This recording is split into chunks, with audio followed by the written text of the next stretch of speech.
Hi everyone, in this video I'm going to walk you through all the 60 Sashiko designs from my big 2026 quilt project, so you can see all the designs in detail. 52 of these designs are from Susan Briscoe's Sashiko card deck, and 8 are ones I created from my head. If you haven't seen how this quilt came together, check out episode 1 and episode 2 linked below. This video is more of a close-up reference, so you can pause, zoom in and follow along with whichever design catches your eye.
That's all 60 designs, 52 from Susan Briscoe's card deck and 8 of my own. I hope this gives you plenty of inspiration for your own Sashiko projects.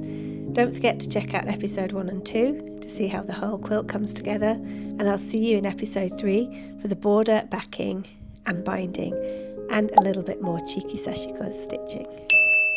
See you next time.